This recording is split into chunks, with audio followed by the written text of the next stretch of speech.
right, you should be good to go. Good. Thanks for keeping us honest here, Sam. So, anyway, let me call the meeting of the May 12th, 2021 meeting of the Historic and Architectural Preservation Commission to order. We'll do a quick roll call.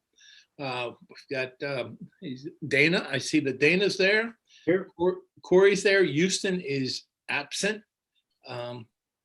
Edna's there. Yes. Chad's there. Sean is out. I am here, and Sam is there. So very good. So we'll do that. Just moving through the agenda.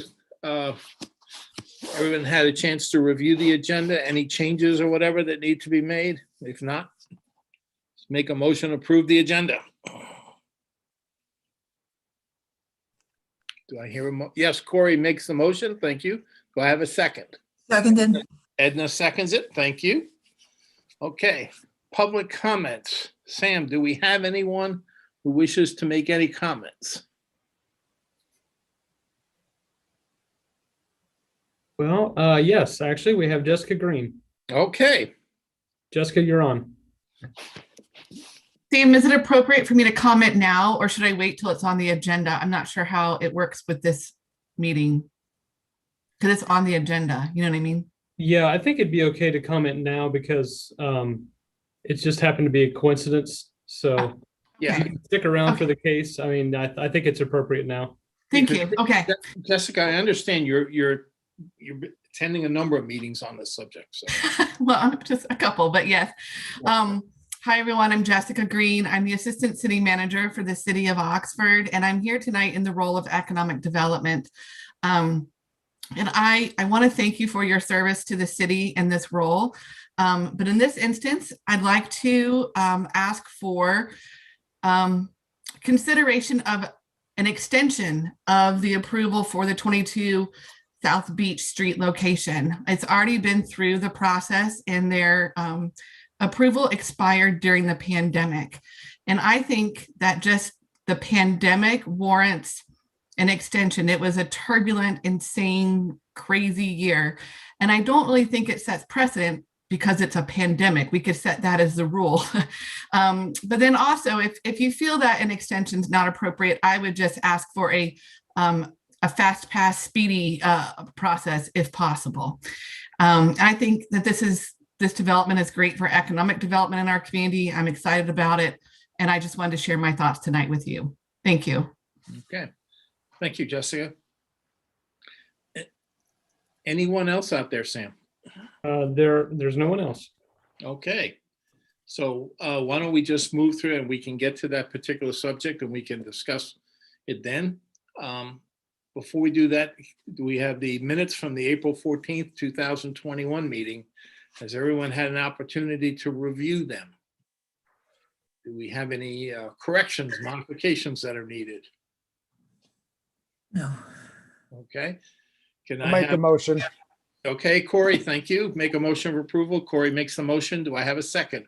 I second. Seconded. Okay, Dana seconds it. Very good. All in favor of approving the minutes, say aye or wave their hand. Okay, we have unanimous approval. Anyone opposed to it? Hearing none, we'll go with a unanimous approval. Minutes from the April meeting are approved as submitted. Okay, new business. This is the 22 South Beach. It's HAPC 2021-01, 22 South Beach Street, certificate of appropriateness. Demolition of existing structure and construction of a new 4-story mixed-use building. Scott Webb, applicant, architect, and agent representing. And Scott is on the call. As you heard just a few moments ago from Jessica, this is one just for everyone. I think everyone's familiar with this one. This was actually a submission that was submitted and has gone through HAPC and had, after a lot of, I thought, very good discussion, the pre-app and the various phases, it had been approved. And now, because of COVID situation as it is and so forth, you know, it has, the COA has, Sam, correct me if I'm wrong, is the term expired? Or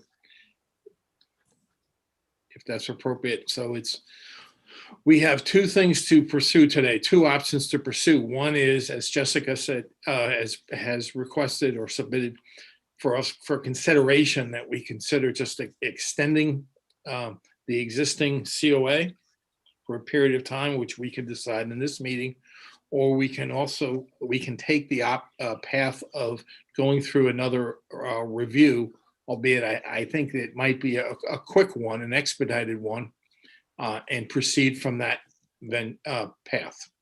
Does anyone have an opinion, would like to express their thoughts as to which way we should go? Yes, Corey. Only because we've had extensive conversations on this. So there was a comment last night at planning that nothing had changed, and there are some things that had changed, at least from the aesthetic standpoint, or potentially with regard to, I believe it was waste or some things that very well could be minor, but part of the reason that we're here now is because this is a years old approval. And yes, it did expire during the pandemic, but candidly, there was no contact or engagement on the part of the applicant. So I agree, an expedited process is warranted and appropriate. But as I observed or shared with Chris and Sam, especially on the part of planning and on this group, there are new people and new perspectives. So if, the analogy, and I'm good for them, is there's a difference between asking for an incomplete in a grade in a class while the semester is still active. There's a difference between asking for an incomplete, a year after you've graduated. So it's not what has happened. I think it's the sequence and the series. So I fully endorse an expedited process. So you'd like to see us go through albeit an expedited review. Does anyone feel we should just do the extension, or do you agree with what Corey's proposed? I think I'm the only one that was not around when this went through the first time. I believe missing people weren't either. So Yeah, I'm not sure Sean was in on the discussion at that time too. So, So if I understand correctly, was there changes to the original design since that first review, or it's been the same? Okay. yeah,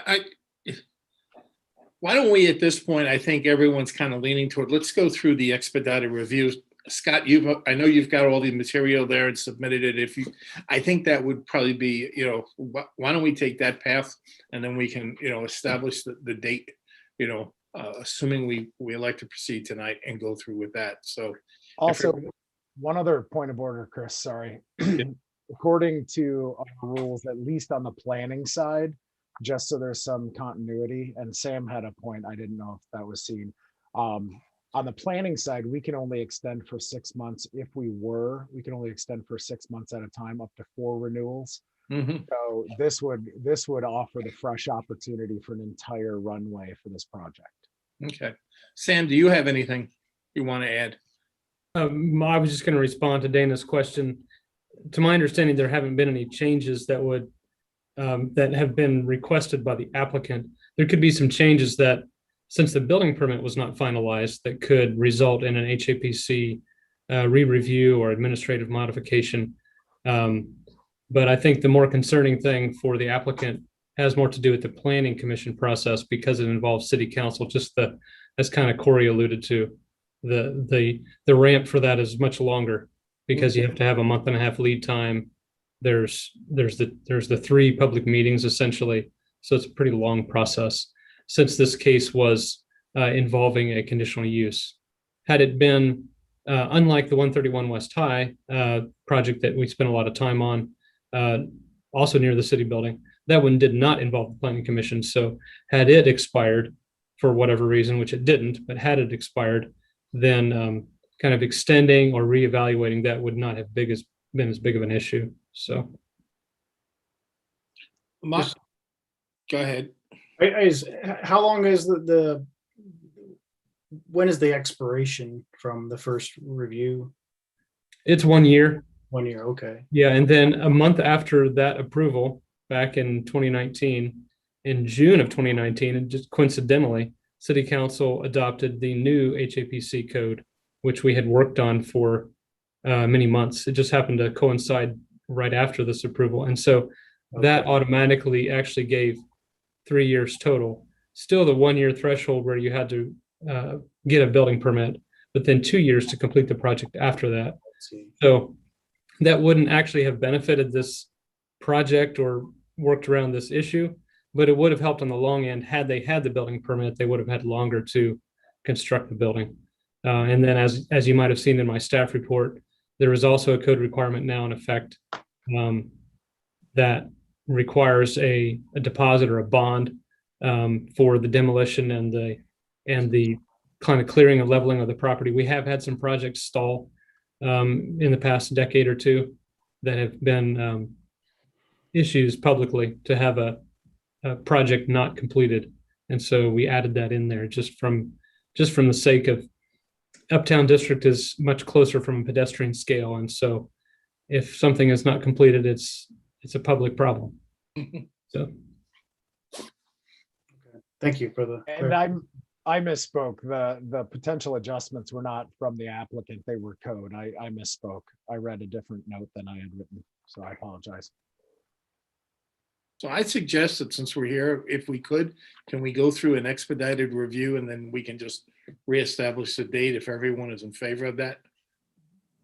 Scott, are you okay with us taking that approach? I haven't asked you as the applicant. Sure. We, as I guess a lot of you have understood, I mean, we attempted to, talk to the city manager and to Sam, directly. It's not simply a matter of, we don't respect the fact that the deadlines have passed, and certainly that's by no fault of the city. It was certainly the fault of our end. But I understand the position that you're in that you can't simply just say, well, we just won't make these rules apply this time. We'll grant some extension. I don't even know if you're allowed to do that. I really appreciate Jessica piping in here and asking for some consideration. We certainly feel this is a good project, and we'd like to proceed. We honestly would like to, like everyone else, maybe like to just forget the last year and a half or so and pick up right where we left off. I understand the rules don't really allow that, and that's why we're on the agenda tonight. And so to proceed with the review is fine. And hopefully you like it as much as you did last time. So. Right. Okay. So why don't we just go through that? As I said, let's proceed with an expedited review since everyone is in favor of that. Jessica, please understand where we're coming from, just to be, consistent in our operation within HAPC. Let's take that approach.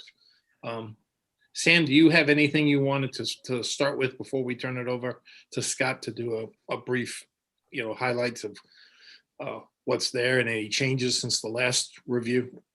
Sure. I don't have any changes, but I will share my screen, especially for Dana's benefit. Okay. Thank you. Okay. And I'm actually going to borrow from Scott's slides here. Hope that's okay, Scott, just to make things a little simpler. Sure.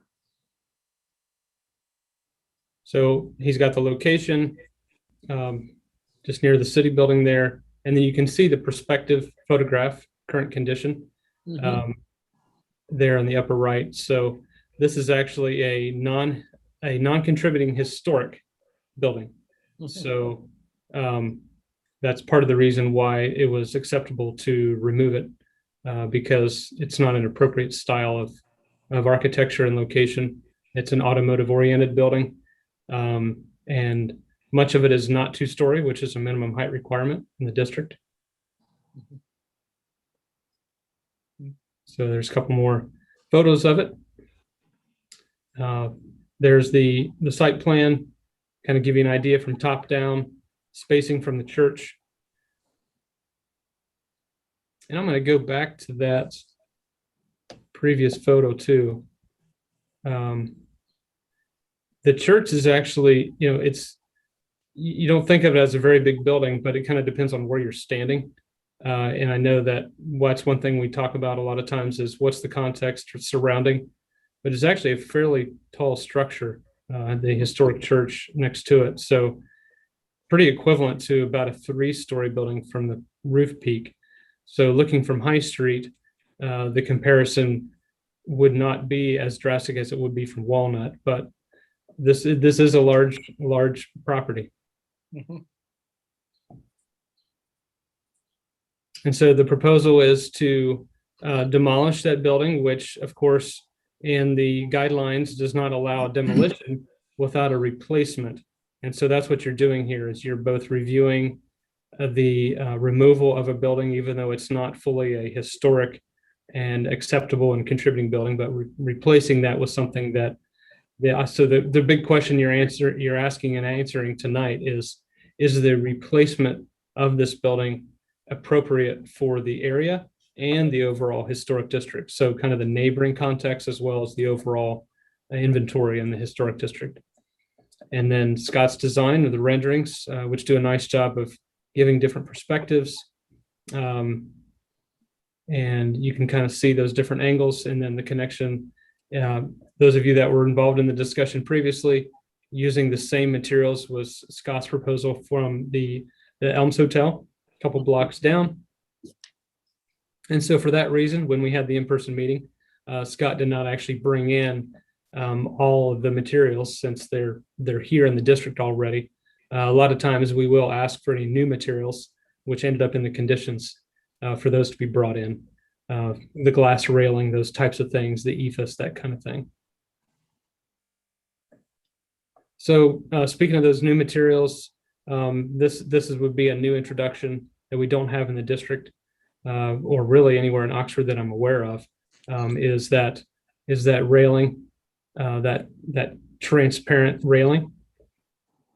And I know from the previous discussion, we also talked a lot about these blind windows and how the landscaping could help to mitigate that, since preferably the guidelines would require a higher percentage of glazing or window space. And so you kind of see that same design on the current elms.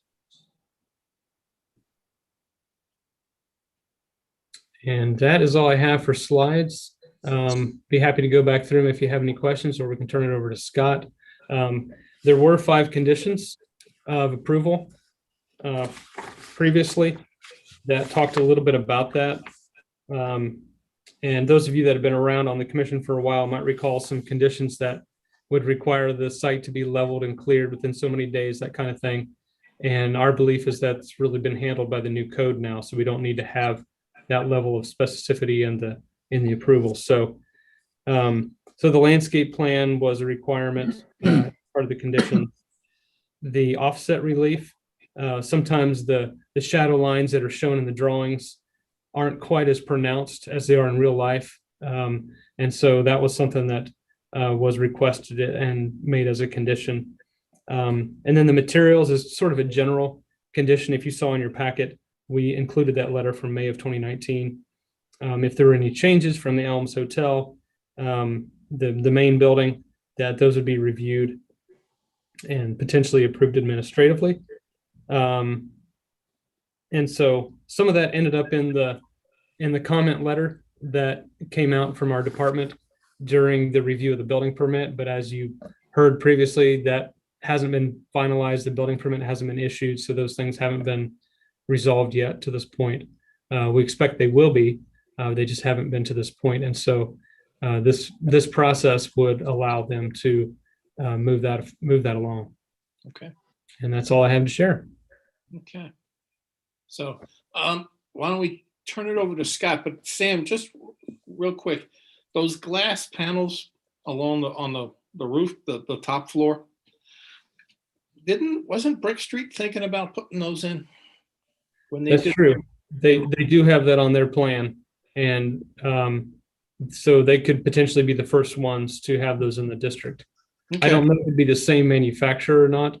I was thinking more just similar style, similar design, so that, and not to take anything away from Scott's design. It's just that we've had this submitted, previously, and we're okay with proceeding with the glass.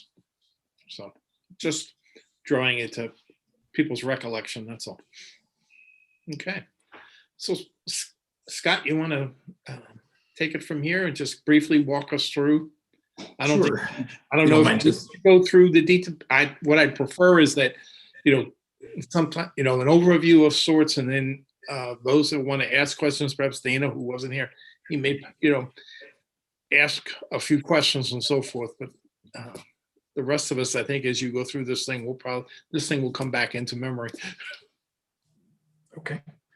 Yeah, Sam, if you don't mind restarting my thing there. Will do.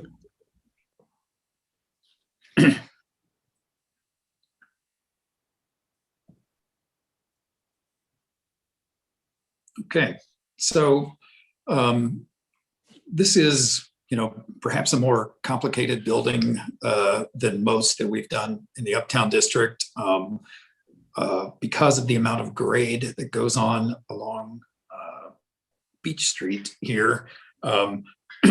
We felt it would be difficult to kind of create a very narrow storefront up on the Beach Street side, or else we would have to push the building down to the Walnut Street side, and that would mean all of the commercial space would be grade level down here, that we felt was less attractive and, getting a little harder to rent. So if you recall, the notion kind of developed of using the hotel as the ground floor use. We had talked about the fact that this wouldn't be a separate hotel. It doesn't have a lobby. It doesn't have any food service or anything like that in it. It's simply kind of to be used as an annex to the Elms Hotel. So a person would check into the Elms Hotel, be given a room key, told where to go. This building provides parking down below. We kind of took advantage of the difference of the grade and kind of have a half ramp that sort of takes us down to parking spaces below. As Sam had pointed out, this was a conditional use. A hotel is always a conditional use. And one of the conditions that came out of Planning Commission and City Council was that we provide parking, to provide an overnight commercial use in a district where overnight parking is prohibited. It seemed like a reasonable request from Planning Commission and City Council. And so that's what we have attempted to do here. So kind of give you a little bit of an overview, sort of where we left off. When projects get approved, in addition to the conditional approvals such as HAPC and Planning Commission and City Council, of course, there's also 6 or 7 departments in the city that have to approve it. Where we sort of left off was the building department had approved it. I believe there was something missing from engineering.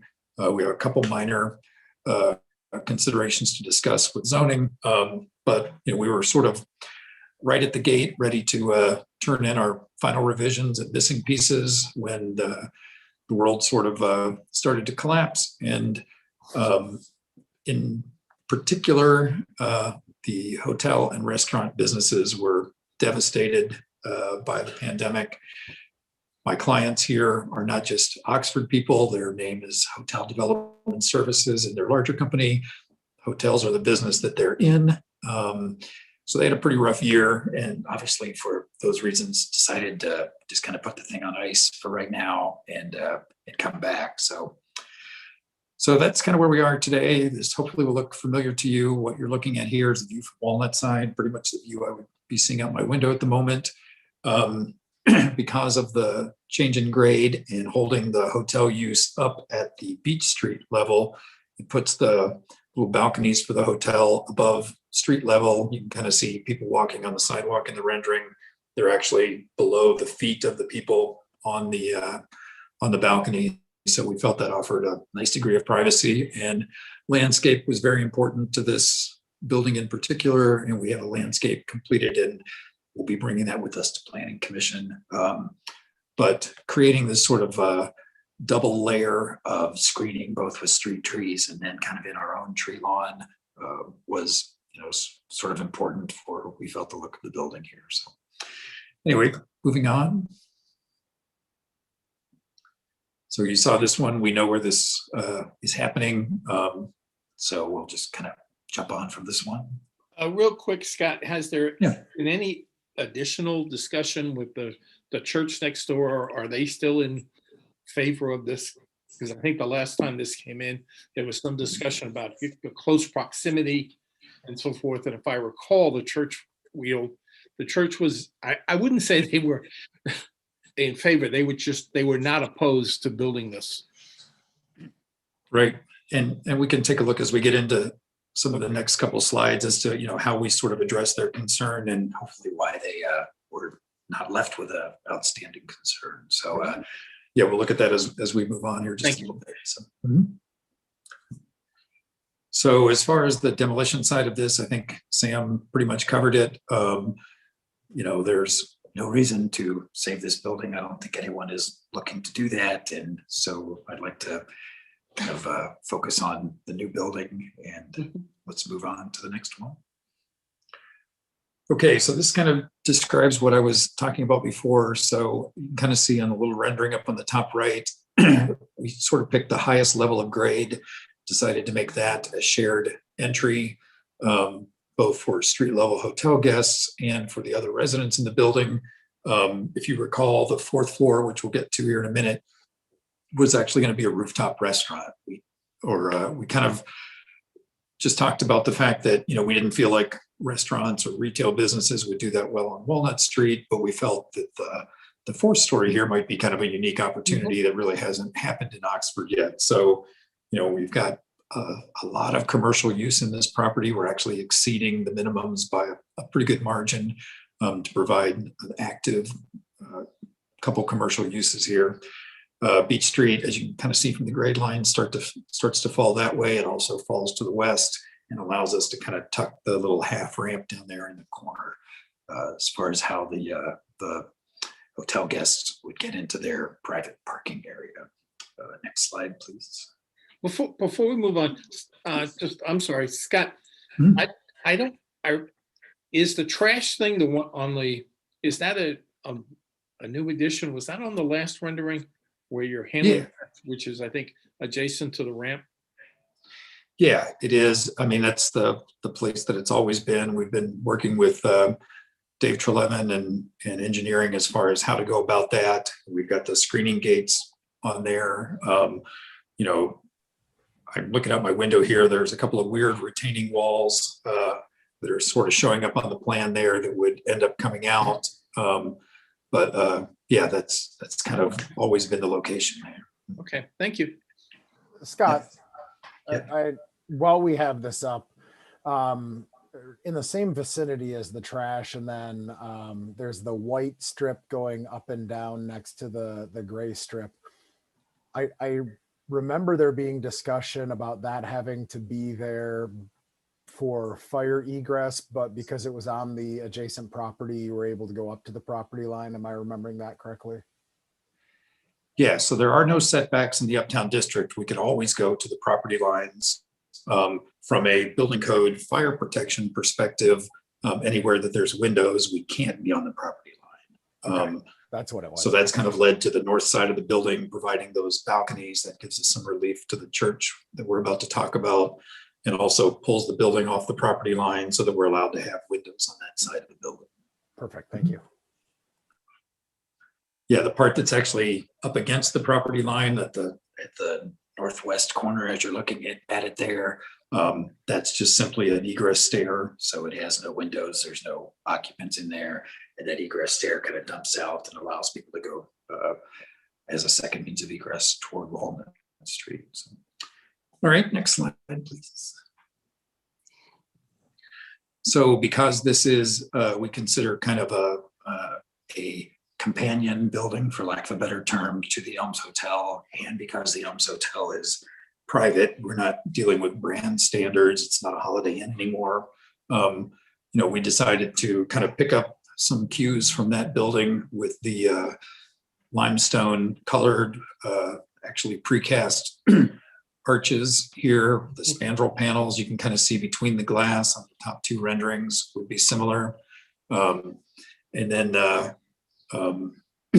the detailing, which we'll get to look at also. I mean, it's honestly, if you guys are on Historic Commission, you probably do look at stuff like this, but the Elms Hotel was not my design, but I really think they did a great job on the brickwork and the detailing and the coursing of the brick, and that's something that importantly we wanted to bring along here. So in the top rendering on the left, you can kind of see above the limestone arches, there's a series of corbelled and stacked brick details there. There's a columnar sort of feel, or a pilaster sort of a feel to the front of the building that's accomplished both by coursing and by relief. We talked about how different pieces of the building are pulled forward to add a little bit of shadow and to sort of kind of play up the columnar sort of aspect of it. Again, it's something that's used to great effect, in my opinion, on the Elms Hotel. And so that's why we were going to kind of repeat that there. With regard to the glass rail, some of you may remember, I don't think I brought the rendering, but when I tried to just use a typical rail up there, rails have to be 42 inches high, and they can have no more than a 4-inch spacing between pickets, for lack of a better term. I think I even called it looking kind of like a crown of thorns up there. It drew way too much attention to it to have all these spindly little things. If any of you have been to any local restaurants, perhaps Ainsley's out of Brookville Lake, you'll know that sitting down at a table and looking through a picket rail is pretty unsatisfying, especially when your view is more down than up.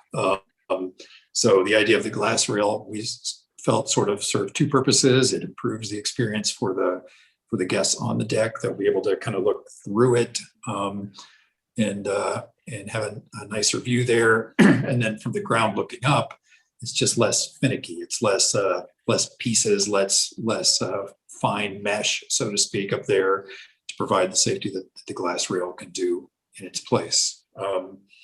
You can kind of see how we're sort of extending those columnar pieces that we talked about sort of up to catch the rail. We've also extended them up into the fourth story ephes section to sort of create a prominent kind of top, so to speak, at the third story with a little, less recessed fourth story, as we have done many times in town here. So then the rendering on the bottom right, you can sort of see how that works, how the little deck sort of wraps around that edge up on the top story up there and would have a nice view down over the city. For any of you, probably not many of you have gotten to go into the fourth story of some of the student rentals that we've built in the last 10 years, but it's a pretty phenomenal view up there. At 4 stories from High Street, you can see the middle school, you can see out toward Houston Woods. You'd be surprised how much of the town you can see over from the 4th floor. So we're hoping that's going to be a unique thing and a draw here for the viability of this restaurant. Yeah, I would imagine from there you'd be able to see, looking south, you'd see it at least Stewart Square, if not. Oh, absolutely. Yeah. Yeah, it's really cool. With getting on the 4th floor of these new buildings that we've done over the last 10 years has always been kind of a fun day. The first day you get to go up there and see what the view's like. So anyway, then just before we leave this slide, Chris, you can kind of see on the bottom left sort of how that the dumpster area is sort of tucked in there along with the ramp. We are using picketed rail, for lack of a better term, along the ramp there for safety that people don't fall into it. We're not using the glass rail, down there at grade level. But Can you tell us, can I ask, can you tell us what safety features you're putting on I love the idea of, by the way, of the glass rail at the top, but I wondered what safety features you have incorporated to make sure that people don't basically bump into it or crash into it and so on. And so that it doesn't, I just want to know, what's involved in the safety of it. Sure. Well, as I say a lot in these meetings, buildings are governed by lots and lots of codes, and the building code covers that one. Any sort of a handrail, whether it would be an aluminum picketed rail, a wooden rail, whatever it's made out of, it is required to meet certain impact loads, which is exactly what you're talking about. If someone gets up and falls into the rail? Is it strong enough to be sure that, they're not going to go through the rail? Heights are governed by the building code. It's a minimum of 42 inches high. Anywhere, it's the same, whether it would be on the second story or the fourth story, the railing height is always the same. As the code over the years has gotten more specific about rails, at one point, you could have 6-inch spaced pickets. They've gotten down to 4 inches. This is actually not a joke. It's supposed to be the size of a baby's head, so that, babies can't fall through the rails. Then after they reduced that, then they eliminated horizontal railing for fear that it would act like a ladder. And small children, if they had horizontal members every 4 inches, could simply climb the rail and find themselves on the wrong side of it. All that to say, was a perfect opportunity for the glass rail industry to step up, offer an alternative for all the reasons that I just talked about. But before they can make that product available for use and commercial use, it has to be tested for all of those code requirements that we talked about: impact loads, the type of glass regarding shatters, chipping. All of that is governed by testing institutes that are then having their standards adopted by the building code, which then comes on down to us. So, Does that answer your question? Well, I just wanted to be sure that people could see that there was, maybe the top might have the top seems to have a color or a dark. The top is actually like a cap. So so people can look at it and see that there's something there. That's Absolutely sort of what I was thinking. Yeah. I'm not talking about I'm talking about somebody who's up there drinking maybe the second, third glass of whatever, Right. You just notice that there's glass there. So there is something at the top that will indicate that there's something there. Yeah, that actually does a couple things. It adds strength to the rail. It's the kind of the biggest piece, so to speak. It'll have some thickness to it. So it will be very evident there. Hopefully everyone will appreciate is just the absence of the pickets and not feel that there's no rail there. So Thank you. sure. Now, can we go back to my slides? Will do.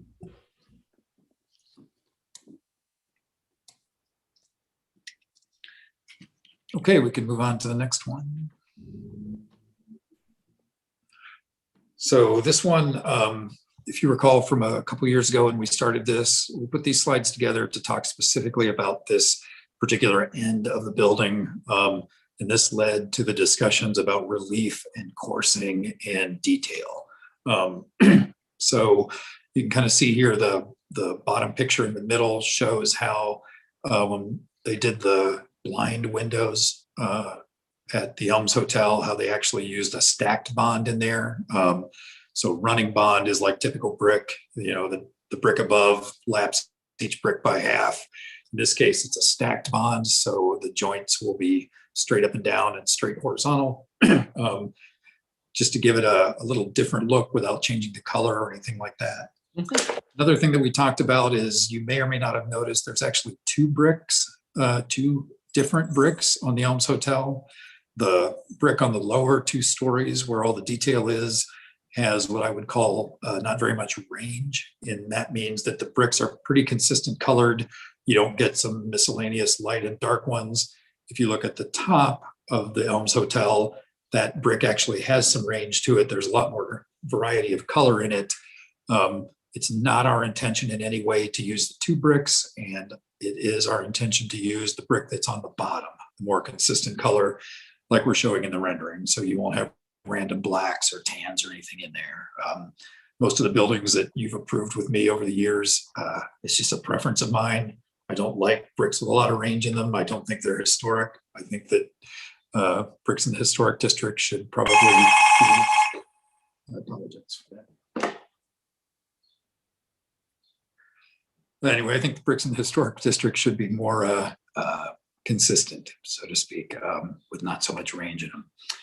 So as we turned around the Beach Street side through the light fixtures, the planter that we put there, the sill lines that we're going to still put in, the window heads, everything else, we've tried to create a lot of interest in that side, so it doesn't appear to just be sort of left over.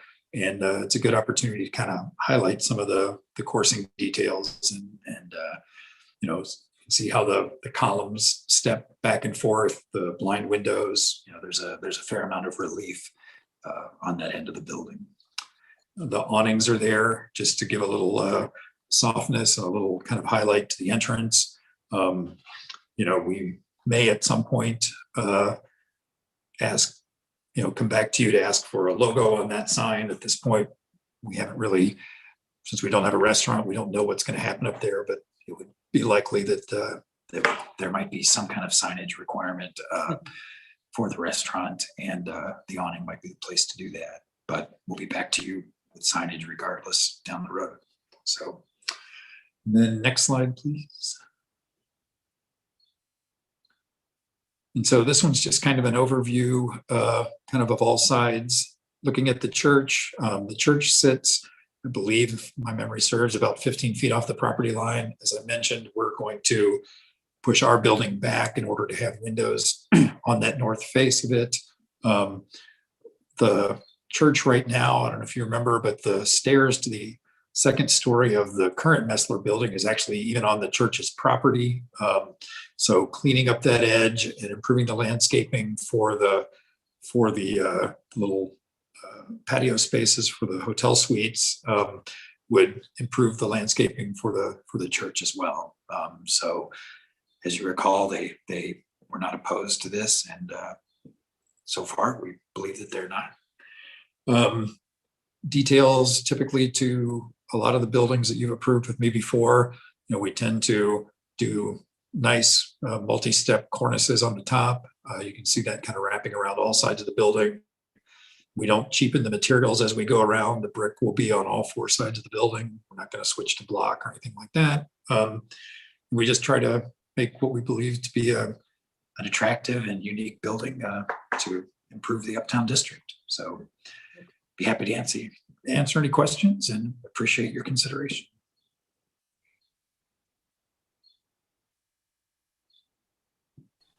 Anyone have any questions for Scott?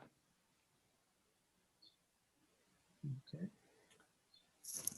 I don't have a question, but I just wanted to reiterate something that I remember from our previous discussion. Actually, I remember, funny, when you were talking about the brick and the garden box. I remember having the discussion about that's the best and only place to put the bathrooms. So, I mean, I do remember our discussion. I will say one thing that did come up in discussion, and I think Scott's more than addressed this, is as we taper to the adjoining, kind of, my preference for tapering down from Uptown. Scott did address that by the recessed restaurant off of the street facade. So I say that more just to kind of bring Dana up to speed, and for the record that was something that was discussed, and it was definitely implemented in the plan. So I just wanted to reiterate that and thank Scott for keeping that intact. Also, I mean, I reran my my PowerPoint from when you guys approved this last time. We've since completed the construction drawings, as we just talked about, up to the point of building permits. So I believe Sam also had some details that we kind of excerpted from the construction drawings, just to sort of show you how these coursing changes in the relief actually made it to the construction drawings. So you can certainly put those up or take Sam's word for it or my word for it, but it's in there. So. Well, I would like to ask you if you would consider solar panels, especially if they don't impact the lines of the building. If you could just have solar panels on the roof, and if you have considered that, or if you will consider that. I mean, I'll certainly present it to my clients. In these big commercial buildings, there's more stuff on the roof than you might realize. There's compressors up there and everything else, some elevator equipment. But I think certainly for hot water, in a hotel use, it would be fantastic. So it's something that they're starting to look at in hotels. As I said, hotels are their primary business. It's something that they're starting to look at elsewhere. So I think they would consider it here as well. When the roof is built is really the best time to incorporate that, because the solar panels only have a certain lifetime. So if the roof is new, that's the perfect time to do it. So I just wanted to raise that as something, especially since it probably won't impact the line of the roof. And the second thing I wondered was, would you consider, or have your clients consider, any outdoor art on any art somewhere on the building? I'm not sure that there's any really place left other than perhaps the Poplar Street side. We've gone, I'm sorry, the Beach Street side, wrong end of town. We've gone to some length here to, create interest through that. I mean, whether the historic district would really want public art, facing Poplar Street on one of the most public faces. I mean, I guess if it's something that you would consider, perhaps my owners would consider it. Elsewhere, we're either on the property line or filled with windows or balconies, on all four sides of the building. We tried to not really have many blank sides here. So,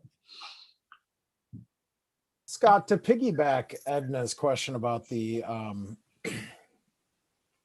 rooftop, can you quickly revisit where the mechanics would be? I remember having that discussion, and for some reason I remember there being discussion of, because it's a flat roof, so it's not a recessed where we have visible obstruction, but obviously it's also high enough that there's not, if I recall, so on what Sam has up, upper right hand corner, the white existing building, weren't you putting some of the mechanics back there where the alleyway is? Am I remembering that correctly? well, honestly, like I said, there'll be a pretty good array of things up there. So, I mean, the roof is flat, but not tabletop flat. Obviously, we need to drain it. But also the cornice extends up above the roof and extends forward, out over the street level. So at that point, when you're on the ground looking up at 4 stories, you don't see anything up there. The airplane view that we're kind of looking at now, perhaps you would. Also, again, where the building code comes into play, if we keep our equipment away from the edges of the building, then we don't have to put additional safety measures, additional rails up on top of the parapet and things like that. So all of those things combined will work toward making sure that all of this is away from the edges and completely out of sight. Thanks. I just couldn't recall, but I remember we had talked about that, so I appreciate that. Okay. Any other questions? So if I understand correctly, from the design 2 years ago, there wasn't the setback on the 4th floor. That was something that was added in. No, actually, that's always been there. Oh, it is, okay. Yeah. All right. Yeah. I mean, just to sort of kind of big picture this thing a little bit for you, we're at Planning Commission for 2 reasons. One, the hotel use is always a conditional use. And then secondly, because we use the entirety of the 1st floor for the commercial use and with the hotel, but wanted to do the restaurant also, our second conditional use was to allow us a little extra square footage for commercial use, not for rental use, but for commercial use. So the actual volume, perimeter, and envelope of the building was really set through our Planning Commission approval. And so we got that and then brought it to this body. Once we knew what our envelope was, we brought it to you to show you how we were going to handle that amount of space. So. Okay, thank you. Chad, do you have any questions? No questions. I remember this, I guess 2 years ago now. Hard to believe it's been that long, but I remember the original proposal and brings back a lot of memories. Okay. So I don't have any questions. I recall this, as we were walking through, as Scott walked through it, everything was coming back to me. My memory's not fading that fast. So, and going through the whole thing. So if there aren't any other questions, yes, Sam. You do have two virtual attendees, so I don't know if you want to offer an opportunity. When Sure. would be convenient for public comments? Yes, good point. Does anyone wish to make a public comment regarding this proposal? Right, we've got Jessica Green. Looks like your microphone's on. All right. Hi, everyone. Thanks again. I just want to get on and go on record of saying how excited I am about that rooftop restaurant and deck. I'm a person who travels to Hamilton frequently to experience Fretboard's rooftop deck. And so to have one in Oxford is exciting. So thanks for the new ideas coming forward. And I'm excited to see this in our community. Thanks. Very good. Sam, anyone else? No one else with their hand raised at this time. Okay, thank you, Sam. So, Mr. Chair, yes, I am happy to make a motion, but I'm going to have Mr. Perry help me craft it. Well, considering I'm the one who made the motion in 2019, I thought know. it'd be easiest. Come on. Corey, I would expect nothing less. Hey, if anything, I'm consistent. Yes, you are. So, as Sam said, a number of the things in the 5 conditions or the discussion that we had in 2019 are now addressed in some kind of legislation at the city level or code. So I don't want to be redundant, but I also want to make sure, like number 2, I remember the discussion. I believe it was Mike or Chris who really advocated for the deeper offset in the drawings of the brick. Mhm. So, Sam, if it pleases our colleagues, I would like to make a motion to approve this with the 5 conditions stated in the minutes of May 8th, 2019, unless otherwise addressed in code or ordinance. Basically, those 5 conditions, unless something supersedes it or is more updated, if that makes sense. Okay, that's my motion. Okay. We have a second. Second, Dana's making a second. That's good. I was looking around trying to see. You got 3 seconds. Yes, okay. We're good with that. Dana, get credit for this one. Okay. Any further discussion? If not, I'm going to call for a vote, and please, all in favor of this proposal, please acknowledge by saying aye or raising your hand. Aye. aye. Okay. Any opposed? My vote was aye, so the application is approved unanimously. So Scott, we hereby Take another run at it. take another run at it, and hopefully you don't have to deal with the issues that you've been challenged with over the last 18 months. And I wish you well. I think it's going to be a great, attractive add to, and a real value add to Oxford, and to be able to see the development on there, the views, as commented, I'm sure will be just add even better, better to the better of the building and so forth. So Scott, thank you again for going through this. So, I think it was well worth the effort, and you've now got the, your timelines to work with, and good luck with the next process. Okay, well, thank you all, and we'll look forward to getting it started. I think it's going to be a nice addition, and it's right out my window. So Yes. this one I really get to watch. So Okay, thank you. thanks. Okay. Thank you all for going through that. And Jessica, I think going through that process it got us to a desirable end stage. I mean, just rather than go through the extension, just have it be resubmitted and then reapproved. So okay, moving on. The one thing we have for old business is the comprehensive plan update. I'll just speak very briefly to that. Both Sean and Edna will be, and I will be working as a subcommittee on this. We have our first meeting will be next Monday at 7 p.m. We're going to do a Zoom meeting between the three of us. I've already put together kind of a first draft of straw man of the first two, deliverables that they're looking for. So hopefully that will expedite the conversation, but I'm looking forward to it. I'm looking forward to the input from Edna and Sean. And before we submit this, we will be able to bring it back. My objective is to bring it back before us at the June meeting, so you all have a chance to look at it and see what we're suggesting be submitted for our first two deliverables on this strategic and comprehensive plan update. So again, thanks to Sean, who's not here tonight, and Edna for volunteering to work with me on this. I'm looking forward to it. So we'll keep you posted. Okay. One question, Chris. Yes. Is there any, I have to go back and look at my emails, but I think you were looking for input from the group, or will we be able to offer input in June when you have? I think we're looking at the input in June. Okay. And just so that we don't end up with, I'd like to at least get a first draft or, a first proposal out in front of the group and going from there.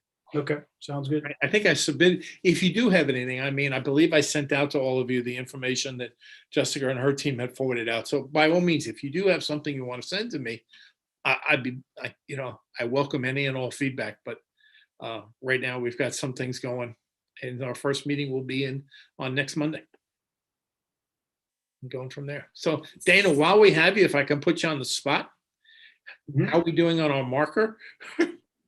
Yeah, just kind of getting a bit closer. About all I've done since our last meeting is just confirmed with EJI and the manufacturer that it needs to be sent to the Oxford garage, not to the Oxford municipal building. So that was an important step there. Yeah. So Yes. I was going to say there's been a slight spelling change also. I observed about 50 emails being exchanged over the misspelling of Simeon Garnett. So that got sent to EJI, I guess, before they actually put it into the Foundry. So what? Was it Simon they were using? Or it should be Simeon. I think they added an E and another T to Garnett, but yeah, it wasn't that big of a deal to me, but it was important to some of the folks on campus, so they made it happen. Okay. Yeah, thank you for fielding that. Now, may I ask, the dedication of the memorial, as I have it on my calendar, will be on the June 22nd. And I guess we all have to sign up for the Civil Rights Conference if we are going to attend. Is that correct or not? I mean, I don't think you need to sign up for the conference to attend the dedication. I mean, from my understanding. Okay. So they are two separate items. Yes, yeah. I mean, I think that's a public. That's kind of what I'm getting at. But I think signing up for the conference would be great. I think it sounds like a really important event, a historic event that I'm sure, since we are the Historic and Architectural Commission, I think it's something that we might all enjoy being part of, at least part of it. And I think you can sign up. I got some notices from several organizations about how to do it, from the NAACP and yeah, I'll actually put a link to the conference here in the chat if that's okay. Thank you. Okay. But yeah, I signed up for it. I know I can't put in a chat. I don't think in this version. you may need to put it out just in an email to everyone. Okay, Yeah, I'll do we have that. it disabled just for safety purposes. So I sorry. understand. Yep. I'll send it to the group. Yeah, I know, Dana. I'm planning to. I've got it in my calendar. I'm planning to be there for the dedication. Mhm. I do have What one time other. is it? I have the date held, but I must have done an all-day hold because I don't have the time.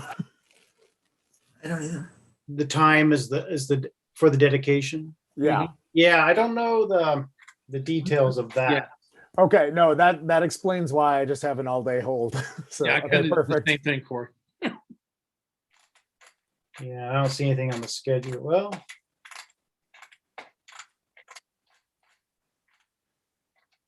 yeah, they're scheduled. It looks pretty skeletal, at least on the website. Well, hopefully, I do have an update though. The choice selection number 1 was approved by Mike Dreisbach, or that would work as far as utilities go. Good. it's not going to have a waterfall effect behind it as we install it and hit the water main. You're right. Yeah, has an old faithful feature. Yeah. So, okay. Very good. So thanks, Dana. Sure. Okay. Anything else? Do we have the one admin approval that's on here, which is the 32 Walnut Street. We did a sign to be mounted on the side of a building, handled it administratively. I will highlight that they came in originally with a sign that you could probably see from Brookville. Indiana, we kind of toned it down a bit in size. Sam, I think, is the best way to describe it. We brought it back down, and we also asked for some features around the sign, and that's part of the approval. So I'm going to ask my, you've heard me ask it before, but there's some Chinese on the sign, and have we gotten somebody to translate it and make sure it says what they say it says? It says Edna Southern Rock. Oh, well, that's fine then. Never mind. yeah, Sam, I think we had it checked out, but we can go. I have not checked it, and it's been so long since we had one. I didn't ask this time, but I will ask. Yes. Because there is some little Chinese on the bottom, right? Yep. I think, I thought it was, well, maybe it's important to find out what it really does say Yep. by somebody, an independent Right. person who reads Chinese, which I am not volunteering for because unfortunately I don't speak Chinese. So there you go. I generally will reach out to Eamon Wang. Some of you may know Eamon. He's a good resource. That's good. If you So this, the only difference between this and what is rendered is a border. Yeah, just a printed border. We don't look at wall signs that are not on High Street as closely scrutinized. So normally we would require some kind of 3-dimensional articulation with an actual raised border, but we ask for a printed border. So the drawing or the photo you see doesn't have that printed border, but we just trust that they'll do it when they put it up. It's on a non-historic building, not on High Street, so we didn't spend a whole lot of time on it.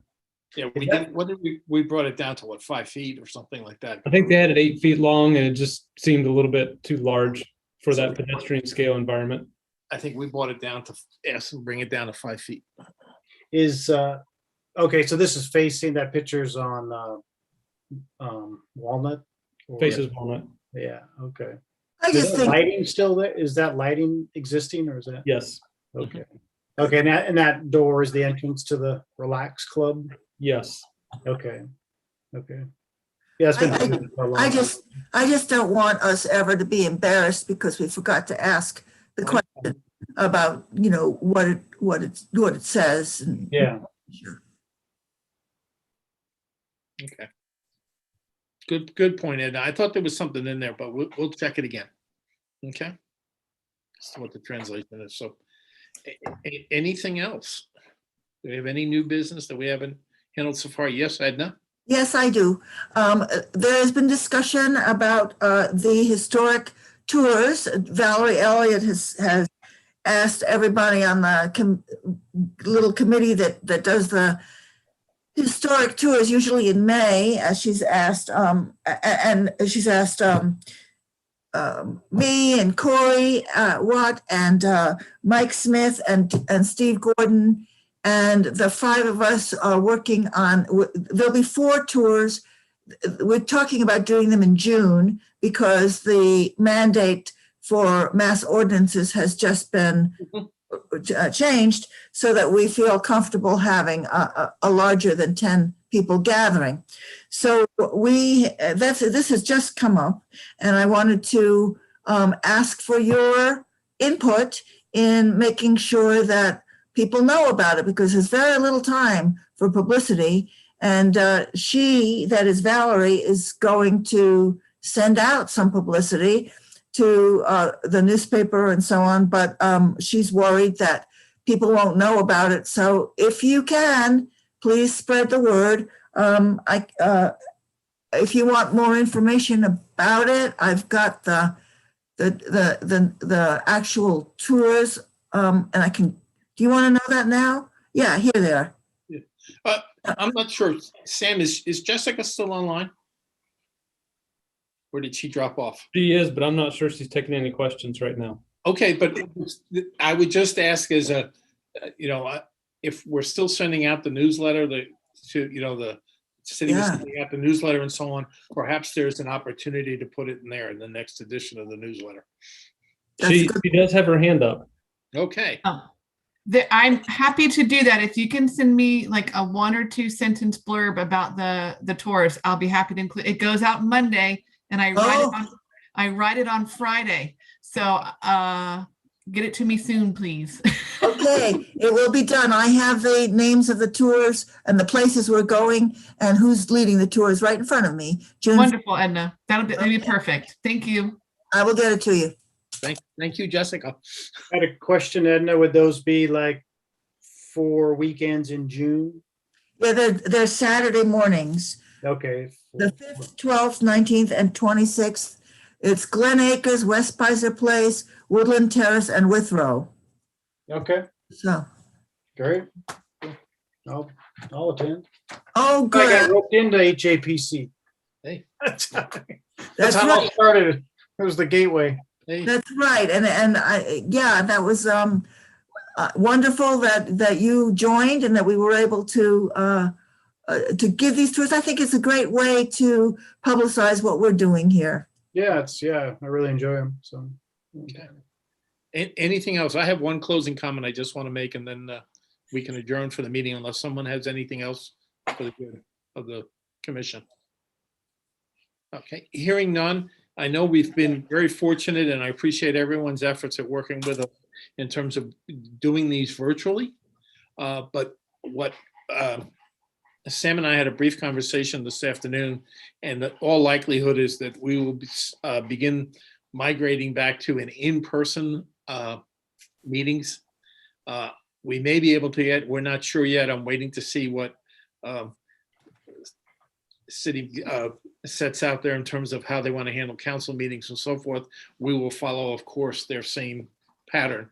But I anticipate that in all likelihood, we might be meeting in person. The June meeting may be virtual or in person, not sure yet. By all means, we'll get the information out well in advance. But I would definitely think that comes the July meeting, assuming we have something on the agenda to discuss, we will be meeting in person at that time back in the courthouse. So just, again, I appreciate everyone working with us in this environment, but I think we're just going to we will be migrating back to an in-person meeting environment. So, okay. So with nothing else, do I hear a motion to adjourn? So moved. Okay, Edna, do I have a second? Second. Okay, second by Dana. Okay, thank you, everyone. Have a good evening. If I don't see you, have a safe Memorial Day weekend, and see you at the next meeting. Meeting adjourned. Thank All right. you. Have a good night.